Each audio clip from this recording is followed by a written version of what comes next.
Hello friends, today we have the first lecture on Introduction to Logic. The course code is PCL 2042 and you know the name of the course is Introduction to Logic. So basically it's the first lecture, it's the introductory lecture. So what we are planning is that we have a basic introduction of the subject, the first thing first. Second, we will have a course or lecture plan. That means that how this course is going to follow. Now this course or lecture plan is around having 40 to 42 lectures. This is what the initial plan is. It may change. There can be a few more lectures or there can be a few more work assignments, and because of that maybe the lectures will be a little bit less. Then we will have the brief overview of the subject. That means what are the things which we will cover in Introduction to Logic? What are the things which we study in Introduction to Logic? Logic can have very different meanings altogether, and it is divided into a lot of ways. The classification for logic can be very different. So given that understanding, we have a very small set of things which we can cover in Introduction to Logic. So that plan has to be understood. And then after this lecture plan, we will understand that what is logic, or how or what we actually plan to do in this course. That is the first idea. Okay, so what are the basic concepts? These are the things which we will discuss first. So there will be certain basic concepts. Under basic concept, what are the things which will come is something which is the part of this section. So we have some basic concepts. Now what are the basic concepts of logic? Like the basic concepts of logic will be truth or falsity. That means whether and how a statement is true or false. First thing. Second thing, there is a notion called validity. So we also discuss about what is valid or what is invalid. So these are another couple of things which we will be discussing. Then we will be coming to symbolizations. Symbolizations means how we turn a sentence or a proposition into machine language. That means how we transform or how we shift a normal language or a natural language into a machine language. So this is called as symbolizations. Then we go for proof constructions. That means how we develop proofs, how we generate the kind of results which we require for logic. So this is the basic understanding, certain basic concepts which we discuss. Now if we talk from the examination point of view, so we usually have three things. We have minor 1 examination, we have minor 2 examination, and we have the major examination. This is the basic division. Usually it used to be conducted like 20, 20, 50, and then we used to have some quizzes. For that there will be 10 marks. So this is the understanding. Now maybe the part of quiz or assignment will go on or will increase because we have online classes, we have online lectures, we may not be able to conduct 2 examinations and so on. So those things will be communicated to you as and when we will be getting the information. The major examination will be the chunk of the examination, it will hold the chunk. So we will have 50 marks for it. And then we have quizzes, then this quiz or assignment can be more, and we will have quizzes and assignments as per the timetable which will be soon told to you. So there will be a timetable that what will be the time on which these examinations will be conducted. So we will be letting you know, but basic division remains the same. Now before we start with these basic concepts and so on, we also need to know what is the book which we will study. So there is a book by Copy and Cohen. It is called Introduction to Logic. So this book is very easily available in the library, and also it is available on online platforms. We can also share it with you if you want. So this book is one of the books which is required. The second book which is required is also of I.M. Copy, but the name of this book is Symbolic Logic. So we have another book called Symbolic Logic. It is also of this person. The author's name is I.M. Copy. His full name is I.M. Copy. So I.M. Copy's Symbolic Logic, and this is the book with which we start the course. So initially when we will be starting the discussion, everything which we will follow in this discussion will be more or less available in Symbolic Logic. Later on we will be also taking Introduction to Logic. Apart from that, There is another person book called Hurley, P.J. Hurley. P.J. Hurley's book on Introduction to Logic. It's also a very interesting and important book, and this is also something which you can follow.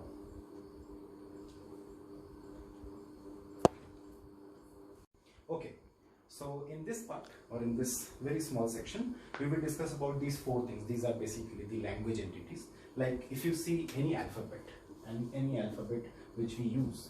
Now, alphabet which we will be using is English. However, I can be bilingual in this subject as well, and I will be using both the languages, both Hindi and English, for better explanation of these terms. So suppose if we right now take this alphabet, like suppose we are taking this English alphabet. So we will do most of the logic in English alphabet. So in this English alphabet, what are the things which is required? We know letters like P, Q, R, A, B, C, D, these are letters. Alphabet, the Hindi of alphabet is Varnmala. So if you see the letters, like suppose P, Q, R, S. Now P or Q or R or S or anything for that matter, if you say A or B or C or D, these do not make any sense unless we explain them, or unless we have a meaning of it, or if we have a denotation or a definition of it. So what these will be, we will be using, but we know that in any alphabet or in any language, whichever language we are using, we will be dealing with some kind of letters. Now, words are different from letters. Now, if you consider a word, now this is a combination of letters which makes sense, right? Like suppose if I write a word like logic. Now, logic is a word which makes sense. It is not like PQRS. PQRS will not make a sense, but logic will make a sense because we know that there is a definite meaning of it. However, we are still to define this word. Now, what is a sentence? Now, again, it's a very normal question. Anybody who has studied in his say primary or middle schools will be very clear about this understanding that a sentence is a meaningful combination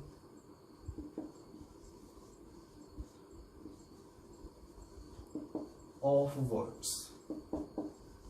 So what is a sentence? A sentence is a meaningful combination of words. This is a very simple thing, nothing which I am telling you, it's something which is known to all of us. Now, this is going to be a sentence. Now, what is a statement? Now, this is a question which is going to be very important. What is a statement?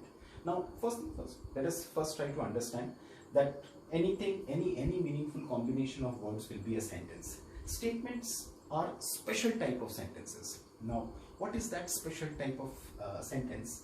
Statements are basically declarative sentences.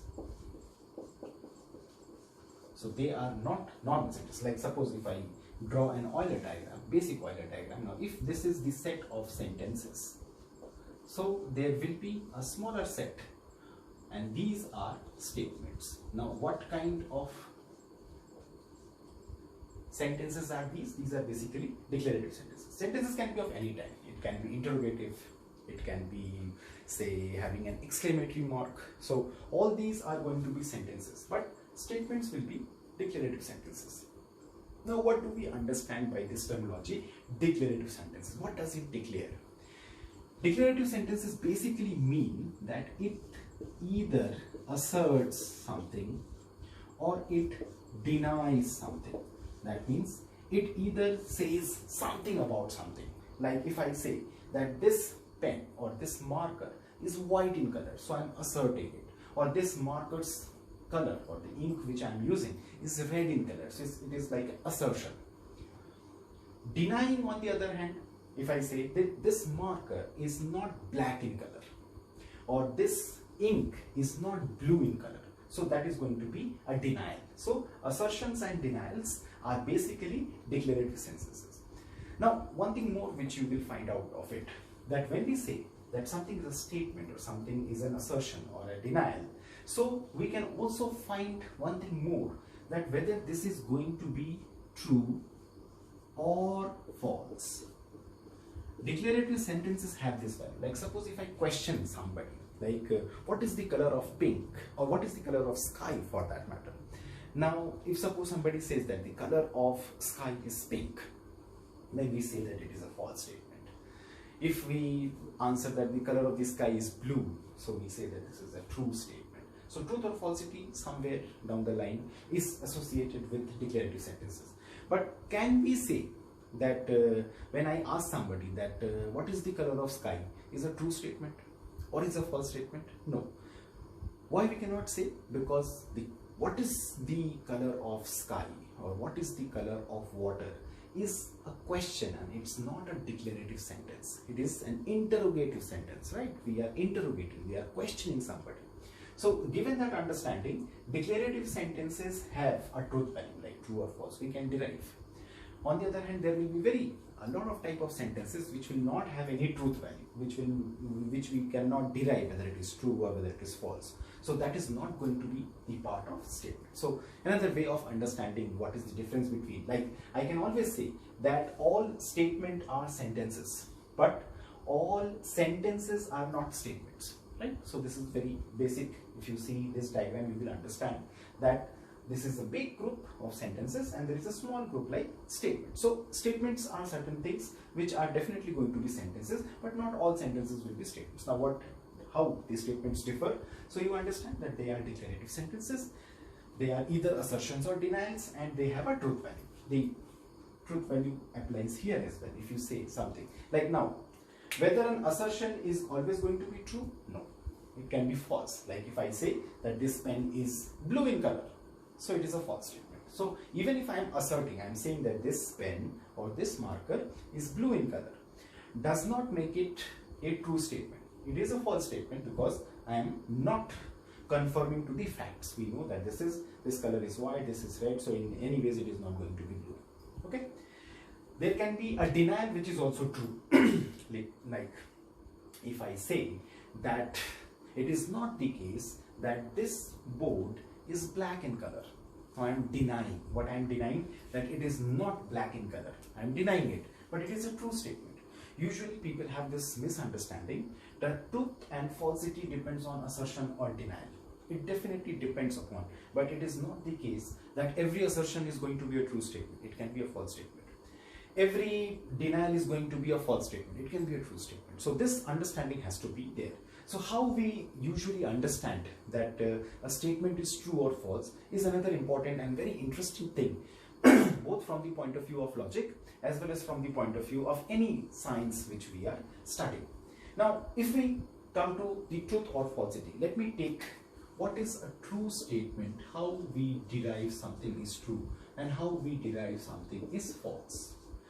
One way to understand it, and the easiest way to understand it, there can be n number of definitions of truth or falsity. People do not usually have a very unanimous opinion about truth and falsity as well, because some people will say that the statement is true, somebody will say the statement is false, or their opinion differs. But there is some certain ways through which we can derive whether it is a true statement or a false statement. And if we leave those opinions away from each other, corresponding to a fact, so we will say correspondence, say, to a fact, makes a statement true. So if something corresponds to a fact, it makes the statement true. However, if it does not correspond to the fact, like if I say that this is blue in color, so this is not blue in color, even if I am saying that it is blue in color, it is not corresponding to the fact, so we will say that this statement is going to be false. There is another and again a very interesting way of understanding how a statement can become a true statement or can become a false statement, which is very interesting from a logical point of view. But before that, we will first try to understand what kind of statements are there. So we will divide the statements into two parts. Now, what are the divisions? What are the divisions? Okay, so we will discuss about the types of statements. What and how many types of statements. Again, as I'm saying you or telling you that these are certain basic divisions or certain classifications which we are using in this course. There can be n number of ways in which things can be divided or can be classified. We follow a certain rule and certain procedure. Now, what are the type of? First thing first, statements are also called as propositions. So if you see, It's not prepositions, it's propositions. That means it proposes something. It either asserts or denies something. So types of statements, if I say, so I can also say types of propositions. Now propositions are divided into, or in this course we will say that they will be divided into two types. One is called a priori propositions and one is called a posteriori propositions. Now what is a priori and what is a posteriori? Let us first try to understand a posteriori propositions. What are a posteriori propositions? A posteriori propositions are propositions which are based on experiences. Now what does it mean when I say that it is based on experiences? It does not mean that if suppose somebody is having a higher, or somebody is from a higher age category, he or she is having more experiences, and that is what I mean by experiences. Experiences precisely mean that it is based on sense experiences. Fine. So it is based on sense experiences, or it is based on empirical data.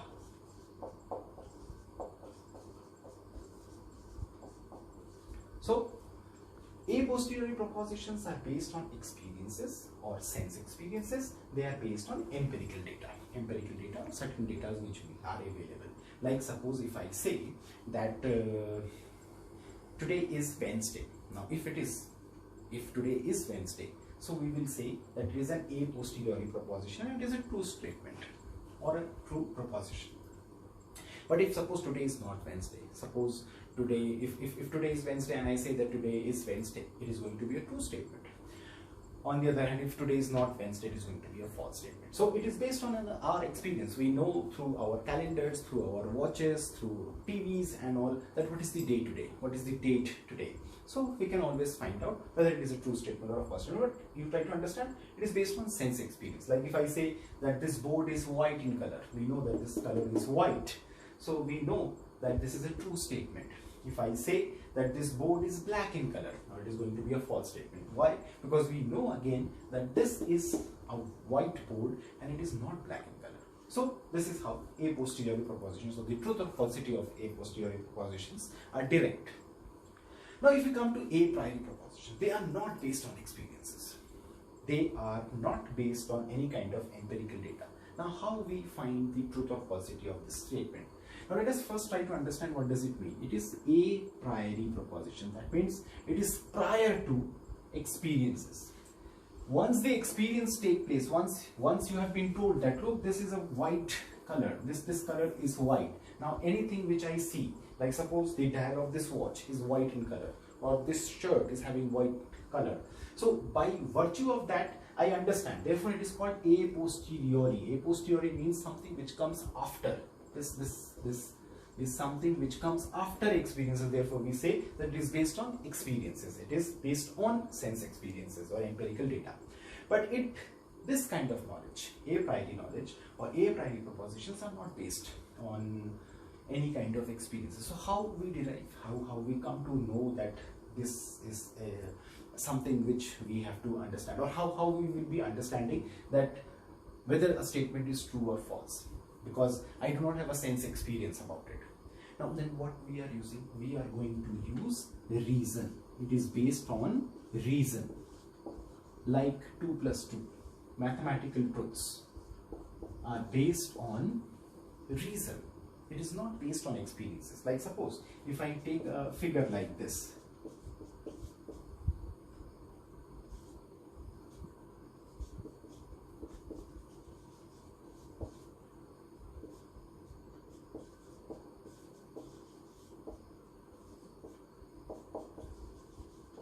And if I say what will be the value of it, so you can calculate the value of it because you know what is addition. But maybe you will never come to know, or you will never see these amount of horses together at a single point of time. So you do not have to experience these horses in order to calculate them. You can use your reasoning because you know mathematics, you know logic, or you understand logic. So you understand that okay, if these number of horses and these number of horses needs to be added, if I put it in some other format as well, so we can add them. We can calculate them, and what is going to be the value is something which is known to it, or which is known to us. So a priori propositions are based on reasons. On the other hand, a posteriori propositions are based on experience. In order to understand it, let us make it more clear. Like if I say today is Wednesday,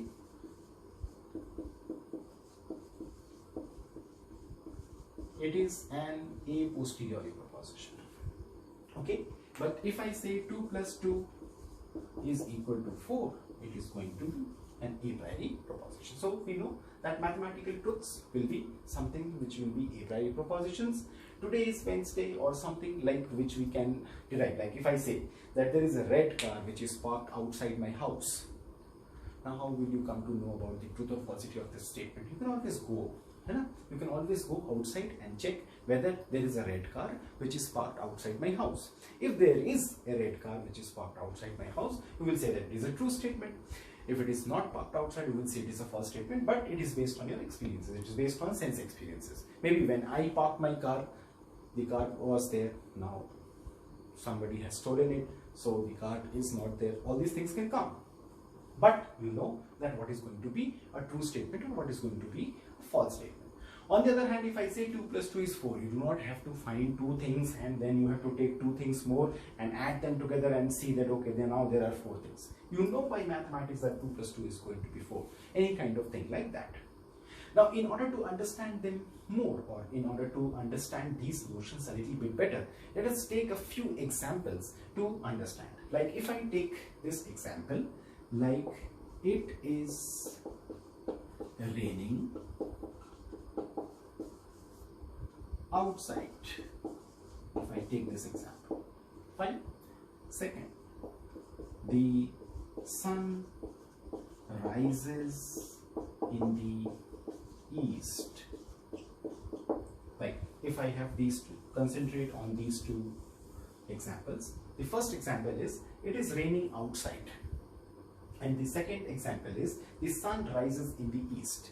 Now what kind of propositions are these? You can always pause this video and check what is your answer, what is going to be your answer, whether the first statement is an a priori proposition or an a posteriori proposition. Now if I come to the second question, so whether the second is going to be an a priori proposition or an a posteriori proposition, you can take this to see that what is going to be your result. I will tell you now that what is the answer to these questions. When I say it is raining outside, how to check?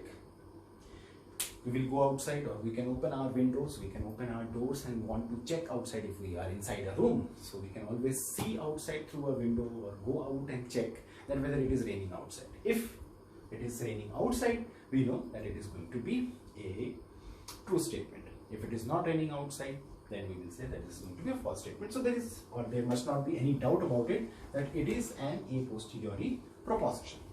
Now let us come to the second question. This question can be a little bit tricky. People usually have some confusions about it. The sun rises in the east. Now the sun rises in the east.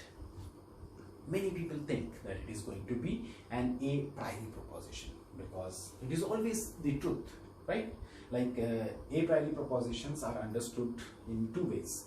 A priori propositions can be divided into two parts. One are called tautologies and the other is called as contradiction.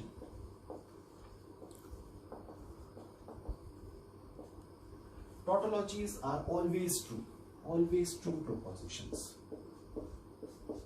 and contradictions are always false propositions. Okay.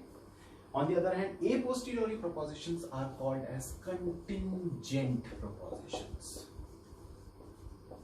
What does it mean, contingent propositions? It can be either true or false. Even the same statement can be true or false in some other time, right? Like if today is Wednesday, then it is going to be a true statement. If today is Thursday, or today is Friday, or today is Monday, so it is going to be a false statement. So the same statement can be true or false. So we call it a contingent proposition. That is an a posteriori proposition.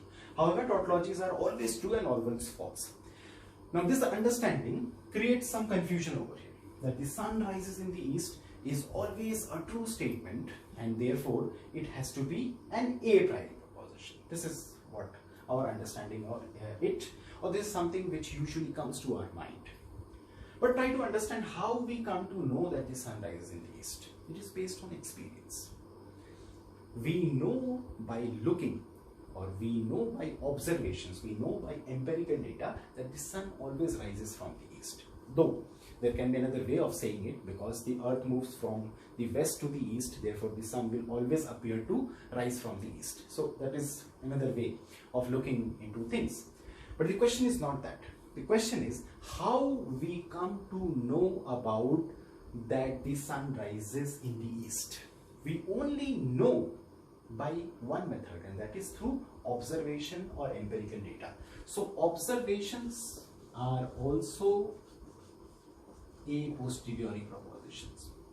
However, something which is not based on experience. Like, now let me give you an example. Let me give you an example which will clarify that this is not how an a priori proposition will look like in this scenario. If I say that it is raining and it is not raining. Suppose if I use this sentence, or if I use this sentence, it is raining or it is not raining. If we take these two propositions, both of them are a priori propositions. If you check this sentence, it is raining and it is not raining. Now you understand what is a contradiction. It cannot be the case that these two propositions, like if you see, this is one part, then there is an and, then there is another part. These two parts cannot be true together. It is raining and it is not raining outside, or it is raining and it is not raining, cannot be true together. If at some place it is raining, then at that place it is not raining. Okay, and if it is not raining, then it cannot be raining. It cannot be raining. So given that understanding, you will see that this is always going to be a false proposition, or this is what we mean by contradiction. This is a contradiction. On the other hand, if I say it is raining or it is not raining out, so you do not have to go out even. Like in this case also, you do not have to go out and check whether it is raining, whether it is not raining. You know, it is raining and it is not raining is a non-meaningful sentence. It is not going to be something which can be understood together. It's like something is there and something is not there. It cannot be true at the same point of the time, right? Now if I say it is raining or it is not raining, again you do not have to go out and check. It's like बारिश हो रही है या फिर बारिश नहीं हो रही. Now it is always going to be a true statement. This is the conjunction, this is the sentence through which we are connecting these two. It is basically called as disjunction.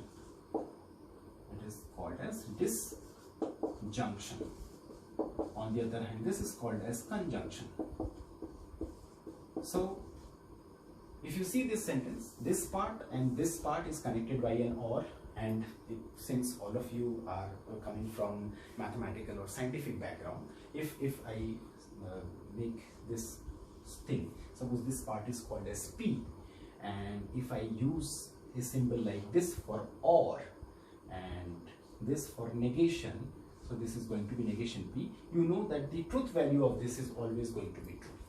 On the other hand, if this part is P and this is the conjunction, and if I am putting this is the negation and this is the negation P of it, now this value is always going to be a false proposition. So this is a contradiction. However, this is a tautology. So the understanding of tautology and contradiction though is, we know that it is always going to be true and it is always going to be false, but how they come out to be always true or always false, precisely because of their structure. So another way of finding the truth value, and this is what I wanted to bring you to. First we say that whether a statement corresponds to a fact. This is one way of finding the truth or falsity of a sentence or of a statement. Another way of finding the truth or falsity of a sentence will be like if it is having a structure a structure of a, say, tautology, then it is always going to be true. If it is having a structure of a contradiction, it is always going to be false. Like if you understand, this structure is always going to be a contradiction, irrespective of the fact what P or Q is. The car is red, the car is not red. And if I say the car is red and the car is not red, it is always going to be, whatever the value of P is, it is always going to be a contradiction. If I say the car is red or the car is not red, it will be a true statement. This will be a statement true for the red car. It will be a statement which will be true for a white car, black car, green car, whatever car you will take, it is always going to be a true statement. So this is always going to be a tautology. So the understanding should be, or this is the two ways through which we understand the truth or falsity of a statement, is that either it should correspond to a fact, then it will be true. If it is not corresponding to a fact, it will be a false statement. Or the structure of the statement is very important. If the structure of the statement is like a tautology, it's like a contradiction, then it will always be a false statement. If it is like a tautology, it will always be a true statement. So this is two ways of calculating the value of a statement, whether it is true or false. Okay, so here is a short summary of the lecture, the first lecture. We understood what was statement. Statements are basically declarative sentences. We also understood what is what a sentence is, or what is a word, and so on. So statements are declarative sentences. They are also known as propositions. So this was the first idea which we tried to incorporate in this study. Now these propositions are divided into two parts. The basic classification which we take in this course. One is a priori, the other one is a posteriori. A posteriori propositions are based on experiences, and they are also called as contingent propositions, whereas a priori propositions are based on reason, and they are divided into two parts. The first one is called tautology, the second one is called contradiction. So if you know that tautologies are always going to be true statements, contradictions are always going to be false statements. Contingent propositions can be either true or false propositions, right? So this is something which we know. We also know that what kind of statements are contingent propositions, what kind of statements are tautologies, what kind of statements are contradictions. Now there can be a lot of ways in which people can ask certain kind of questions, like if suppose somebody asks that a priori propositions are always true. Now this is a false statement, because a priori propositions are divided into tautologies and contradictions. So some of them will be true, some of them will be false, but both of them can be a priori propositions. A posteriori propositions can be either true or false. Now this is a true statement. They can be either true or false. And how the truth or falsity is determined? By usually finding to what fact it corresponds to, right? Now it is based on place, or it is based on time, right? Like if today is Wednesday, and if I say today is Wednesday, it's true, but if I say it tomorrow, it is going to be false. If I say it on yesterday, it is also going to be a false statement. Similarly, if I say that this place is Jammu and Kashmir, now I'm in this place, which the place where Jammu and Kashmir is, so it is going to be a true statement. But if I go to Delhi and say that this place is Jammu and Kashmir, it is going to be a false statement. So they are dependent. These contingent propositions are based, or say dependent on time, place, and so on. On the other hand, a priori propositions are not based on, they are not based on time or place. That means the truth or falsity is not going to change because of time or place. They are not dependent on spatio-temporal things. They are dependent on, like place is usually understood as spatio and time is called as temporal. So they are based on spatio-temporal entities. However, these are not dependent on spatio-temporal entities. So with this background, in the next lecture, we will try to understand a few things. The first thing, what is logic? Because right now we just took a small dig into what are the basics of these things. In the next chapter, or in the next I will say lecture, we will understand what is logic, the types of logic, or the types of things which will be required in our study, what we will be dealing in and I will try to incorporate, depending upon whether the time allows me to do that, I will be also bringing upon the notion of truth tables. So in the next class we will discuss all those things. So thank you very much for watching.